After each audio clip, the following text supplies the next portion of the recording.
my fellow family activists. Today in our wellness playlist video, we are learning about trusting your body's cues.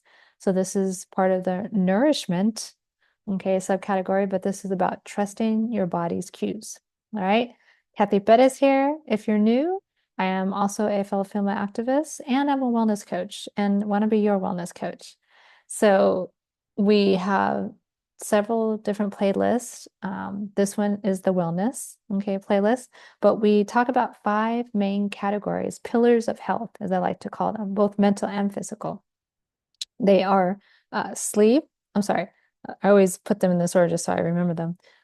But it is hydration, sleep, then we have nourishment, movement, and mental fitness. So one is not more important than the other, but let's just say that all 5 of them together make up your best health ever, okay? Mental and physical. So we always start these videos with what we call a positive quotient repetition, okay? Positive quotient repetitions, or PQ reps for short. And definitely it is part of the mental fitness portion. And you can find out more by, connecting with me and we can talk about how we can work together about that. But we will go into our PQ reps. Preferably you can be in a quiet space where you feel safe, okay? And you can be sitting, standing, laying down, doesn't matter. And most important is that you just are able to concentrate, okay, and not be disturbed.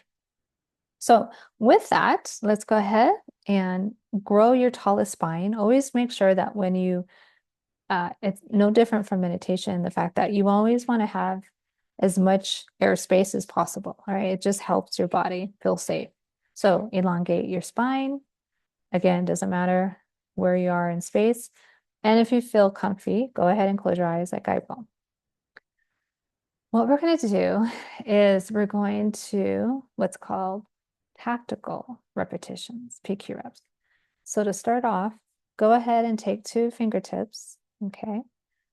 And with such intention, rub them together, those 2 fingertips, so intently that you can feel the fingertip ridges of those 2 fingertips. What sensation are you feeling?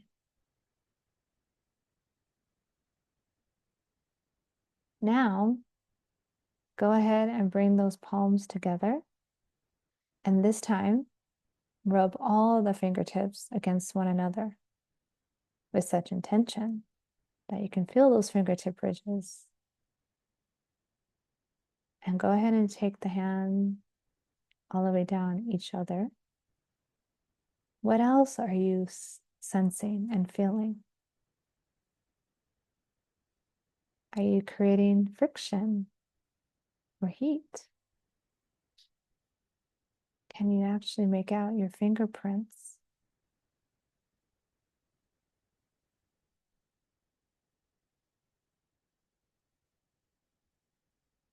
Now go ahead and put one of your hands on your belly. And without changing your breath, just notice what your hand is doing.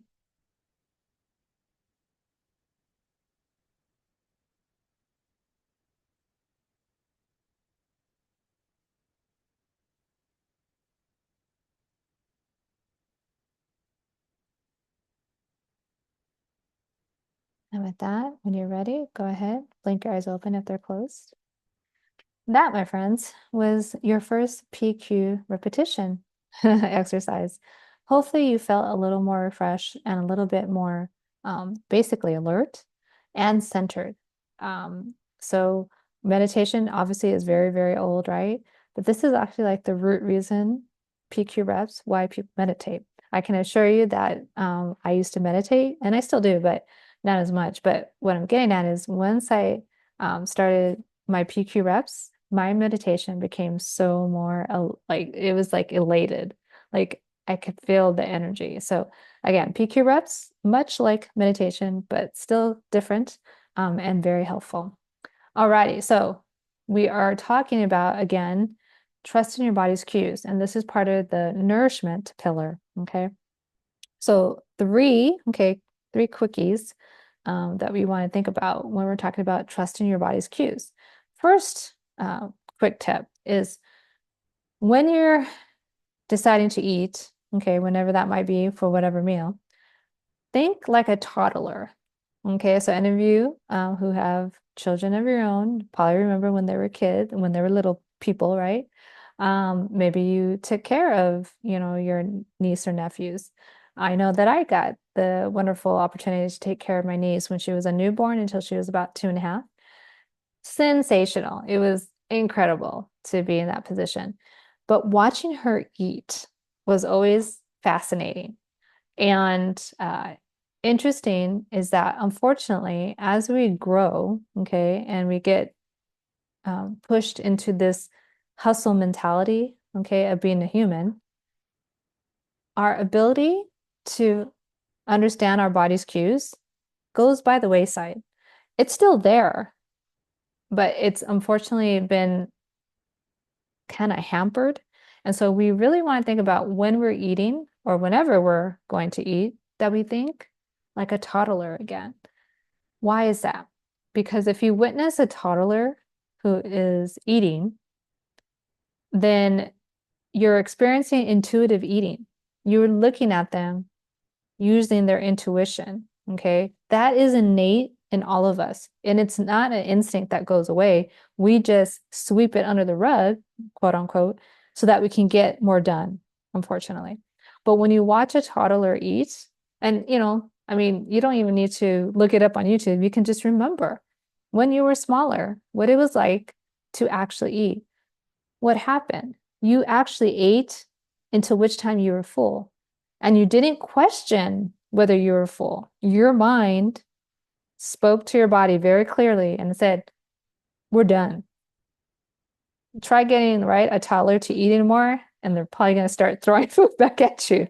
So in that same context, though, it's because they know intuitively, I'm not hungry anymore, or I am still hungry, so I'm going to keep eating. That which was intuitive to us doesn't ever go away. It's just that, again, it's unfortunately squashed in, and that's not good. So we want to nourish our bodies correctly. We want to, one, start re-engaging with our food like we were toddlers. Pretty simple, okay? Number 2 tip, okay? How to trust your body's, okay, cues is eating slowly and sitting, okay, consciously sitting down to help that digestive system, okay? Again, when you know, now, yes, little kids can be grazers, so sometimes they'll go and eat and then they'll mess around with their food and then they'll come back. But ultimately, okay, if you're paying attention to the child, right, you will make sure that that toddler is sitting somewhere, preferably by you, and that they're being safe, right, and that they're eating, at which time they will stop when they're no longer hungry, right? So why would we not want to give ourselves that same attentiveness? So eating slowly is so important. Now, believe it or not, I have used the cue of counting to 10 before I eat, as I'm chewing, okay? And then after I've chewed, I put the fork down or whatever utensil you might be using, or maybe just using your hands, right? But I literally will count to 10. And why is that? Because sometimes you really want to slow down and enjoy your meal. And if you're alone, like I am most of the time, I'm not talking to anyone. Now, funny enough, even if you are someone who is alone, there are, camps out there that say that you shouldn't be distracted at all when you're eating. And while, I can agree with that and I understand the science behind it, I myself, I think it's so invigorating to hear music playing, right? Obviously, when you're amongst, others, that's a given. You're going to be interacting, and that's one of the joys of eating, right? You're with others. But if in fact you are by yourself, which I am most of the time, it's actually for me a little pleasurable to have something like music playing, being cognizant though, you can PQ on your food when you're chewing it, believe it or not. There are so many ways to PQ reps. Again, you can learn more by connecting with me. But what I'm saying is Eating slow and making sure that you're sitting down is very important when you are eating. Why? For your body to feel nourished, it must feel safe first. Okay. To feel safe, your body wants to be in that parasympathetic nervous system situation. When is it in the parasympathetic nervous system situation? When you're resting. And when are you resting usually? When you're lying down and when you're sitting. Your body is not in a state of alert when you're sitting, or shouldn't be, right? So sitting is imperative to make sure you're digesting your food correctly. All right. You know, there is a reason why we don't want the hustle mentality when it comes to our food. Our bodies, okay, evolution, I don't care what camp you are, whether you're, I don't care where you are standing in the in the realm of religion.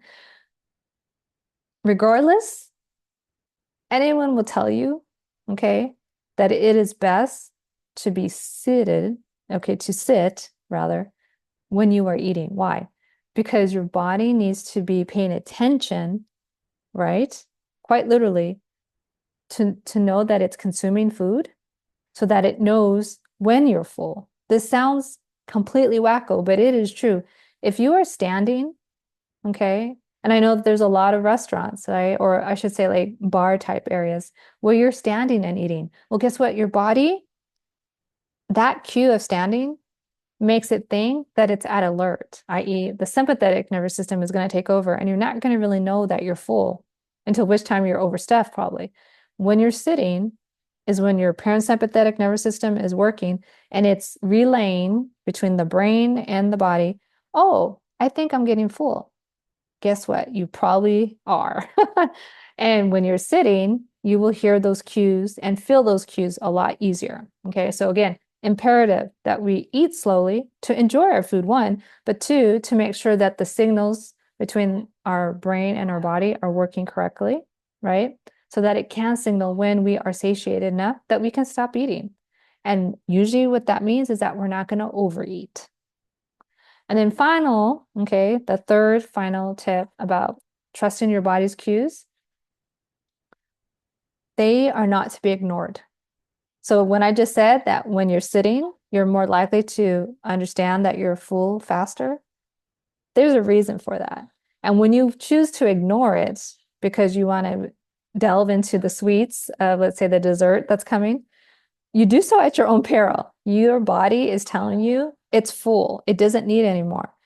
But if you so choose, just understand you are ignoring your body's wishes. And again, I'm all for the chocolate cake, right?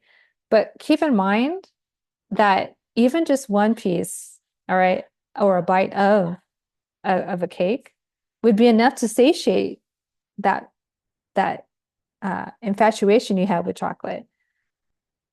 I'm not saying deprive yourself, but please pay attention to the cues. Your body intuitively knows what's best for it. Don't toss it aside and say, no, I want to do this. There are reasons why your body is telling you what it is. Please, please, please pay attention to it. Okay. You will be so much better off as you go through life when you pay attention to your body's cues. Okay. And it's a lot easier than you think. So to review, you want to always think about when you're getting ready to eat or when you are eating, think like a toddler. Okay. Be okay with the intuitive eating. All right. Number two tip, eat slowly and sit. Enjoy your food, okay? For sure, it's imperative not only to digest it correctly, but to actually know that you're even eating. Quite literally, again, your body does not recognize that you're consuming something unless you're sitting. And then the third tip is your body cues are not to be ignored, okay? Pay attention to them, and that will get you a lot further along in your health journey, both mental and physically, when you trust your body, okay? Especially as females. We have been taught, unfortunately, to give up our power, but we can empower ourselves so much more when we choose to listen to our intuition, okay? So that was a quick one. And meanwhile, click and like, and we'll see you next time. Take care, take charge, God bless.